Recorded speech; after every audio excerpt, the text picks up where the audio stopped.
हमारी राधा रानी को, मिश्री से मीठो नाम हमारे राधा रानी को, मिश्री से मीठो नाम हमारी राधा रानी को, मिश्री से मीठो नाम हमारे राधा रानी को, राधा रानी को हमारी राधा रानी को, राधा रानी को हमारी राधा रानी को, राधा रानी को हमारी राधा रानी को, राधा रानी को हमारी राधा रानी को, मिश्री से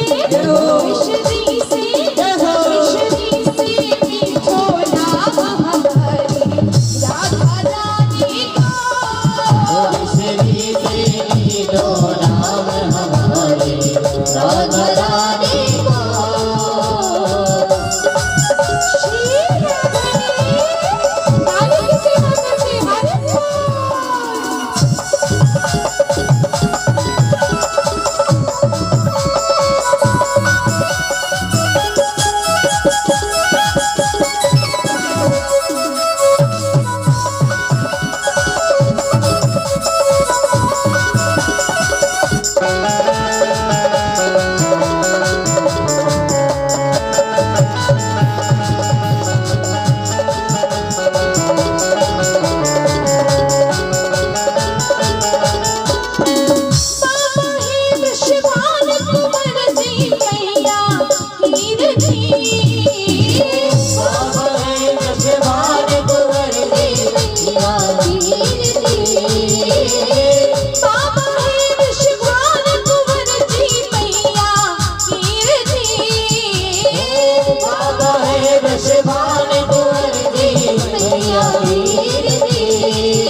ब्रज में बरसानो धाम हमारी राधा रानी को, मिश्री से मीठो नाम हमारी राधा रानी को, मिश्री से मीठो नाम हमारी राधा रानी को, मिश्री से मीठो नाम हमारी राधा रानी को,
राधा रानी सरकार की जय।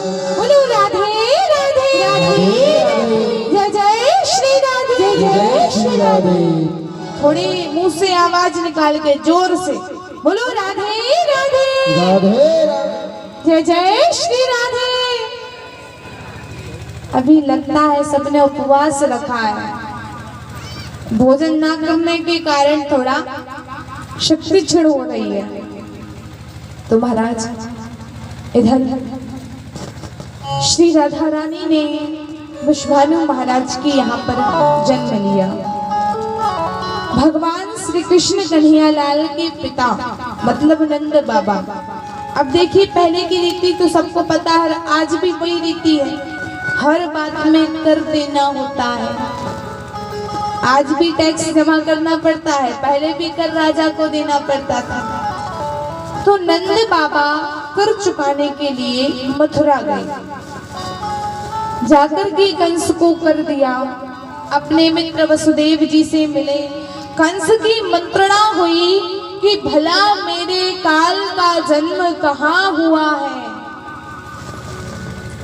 मैं ऐसा कौन सा उपाय करूं जिससे मुझे पता चल जाए कि मेरा काल कहाँ पर है। सबसे बातचीत करने के बाद में कंस ने विचार किया कि अब मैं मेरी बहन पूतना को भेजूं जो जा करके उसे मार देगी। अब नंद बाबा और वसुदेव जी की जब बातचीत हुई, वसुदेव जी ने कहा आप जल्दी जल्दी गोकुल जाएं, गोकुल में बड़े बड़े उत्पात हो रहे हैं। नंद बाबा को बड़ी शंका हुई क्योंकि वसुदेव जी कभी झूठ नहीं बोलते, और अगर उन्होंने कहा है कि गोकुल में उत्पात हो रहे हैं तो या तो होने वाले हैं नहीं तो हो रहे हैं। इधर कंस की विजाई हुई, पूतना गई। कंसेन प्रहिता घोरा पूतना बाल घाती। पूतना राक्षसी थी, जैसे बच्चों को खा जाने वाली, उसका आहार था बालक, उन्हें मार करके खा जाता। पूतना आकाश मार्ग से विचरण करती हुई कई जगह पर गई। अब वो गोकुल में पहुंची, गोकुल में पहुंचकर बहुत सुंदर रूप बना लिया। ऐसा रूप बनाया जिससे उसे कोई जान ना पावे। अब सब देखें तो बड़ी सुंदर लग रही है, सुंदर साड़ी पहने, हाथ में कमल का पुष्प रखे, अच्छे बहुत सारे गहने ला दे, देखने दिखाने में भी अच्छे सभ्य परिवार की लगे। सबको लगे, ऐसा लगता है जैसे स्वर्ग से अप्सरा उतर के आई है। नंद बाबा के घर में गई तो यशोदा मैया और रोहिणी जी ने भी नहीं टोका।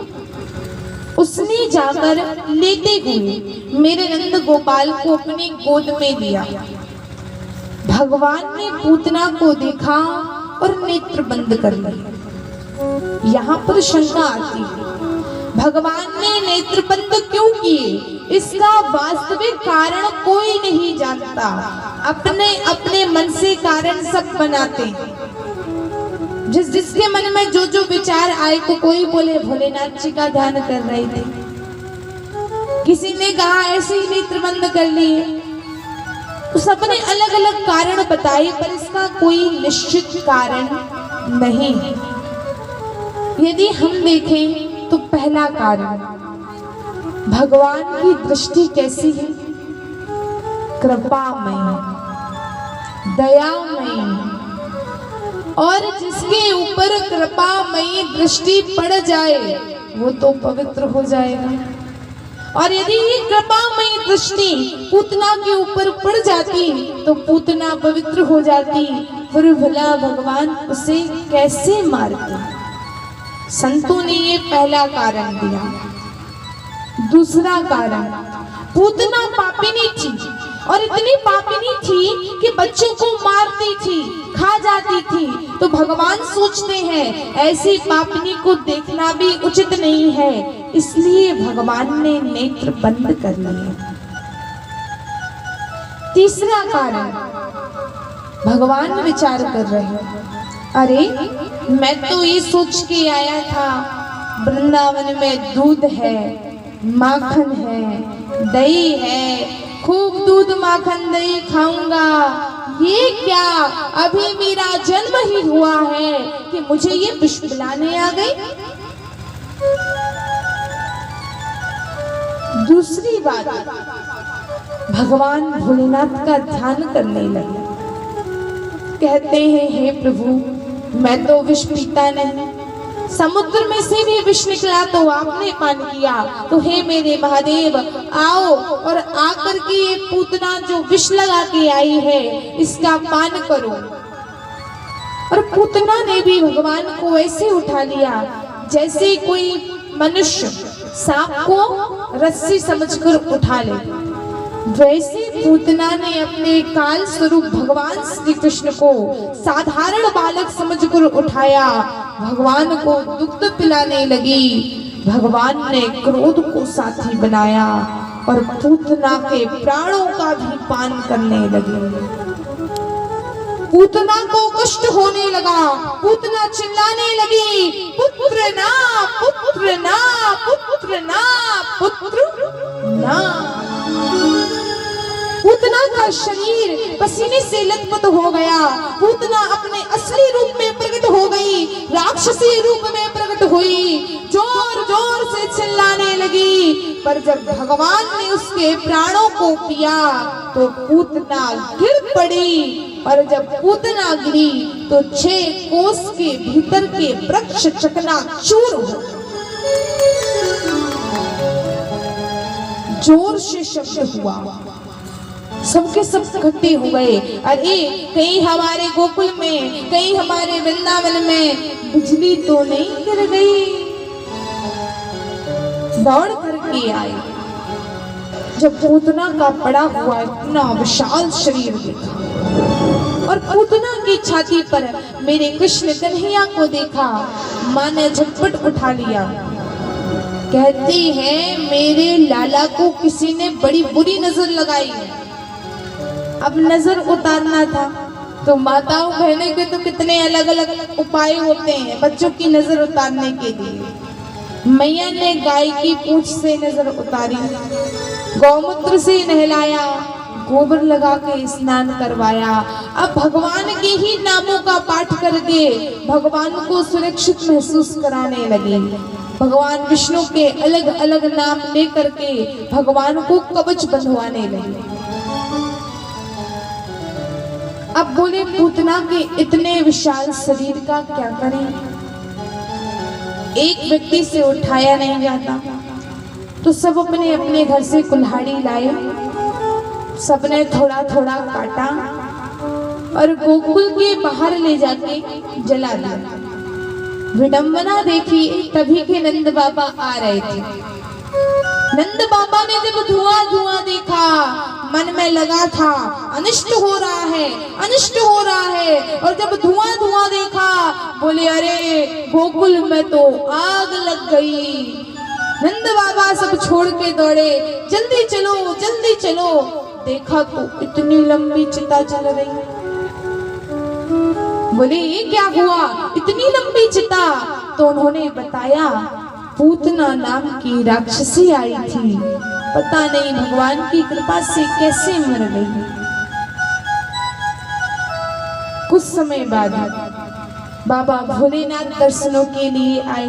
अब हम तो जानते हैं कैसा भेष है भोले बाबा का, लंबी लंबी जटाएं, गले में विषधर नाग, कानों में बिच्छू के कुंडल, गले में बड़ी सी रुद्राक्ष की माला, बाघांबर धारण किए। भगवान भोलेनाथ जब पहुंचे, भिक्षाम देही, भिक्षाम देही। मैया ने अनाज लिया, बड़े भाग आज संत द्वार पे पधारे। मैया लेके गई, बाबा को देखा तो मैया डर गई। बोले, लो बाबा भिक्षा। बाबा ने ना कर दिया। मैया बोली, अभी कहते थे भिक्षाम देही और भिक्षा लाई हूं तो ना करते हूं। बाबा बोले, मुझे ये नहीं चाहिए। मैंने सुना है तेरे यहाँ कोई लाला हुआ है, मुझे तो बस तेरे लाला की एक बार दर्शन करा।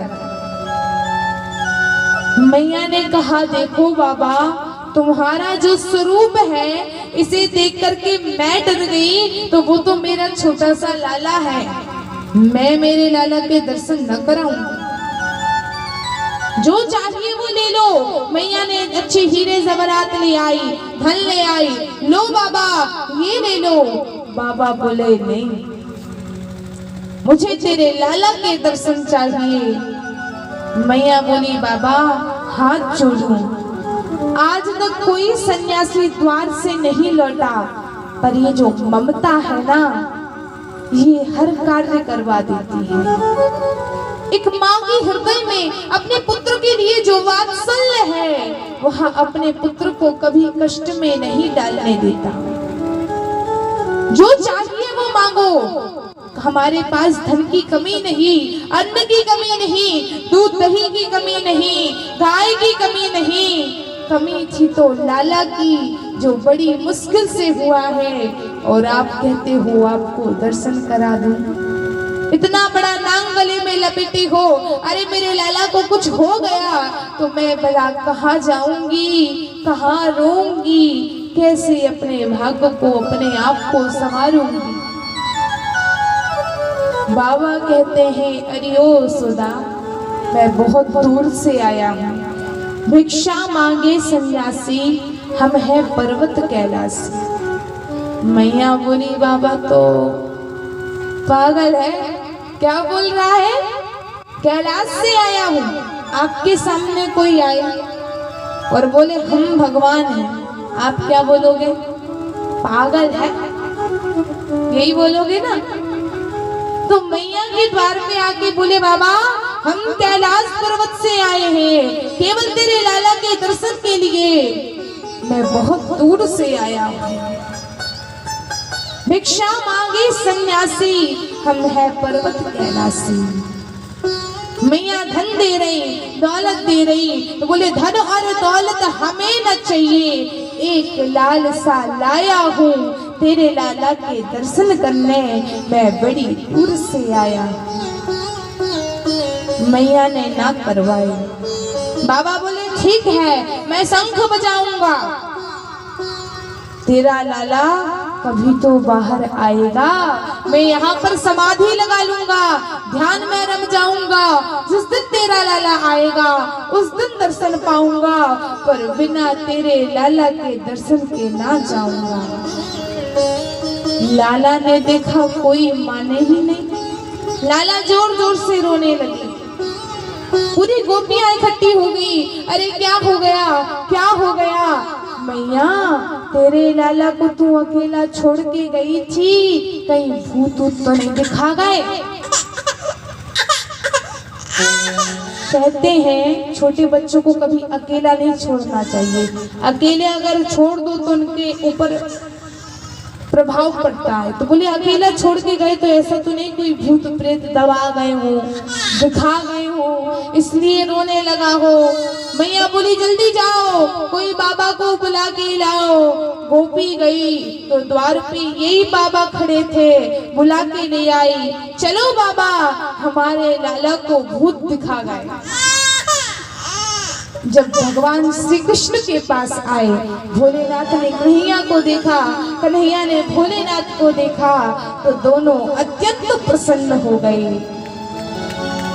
चलिए भगवान के चरणों में एक भजन अर्पित करें।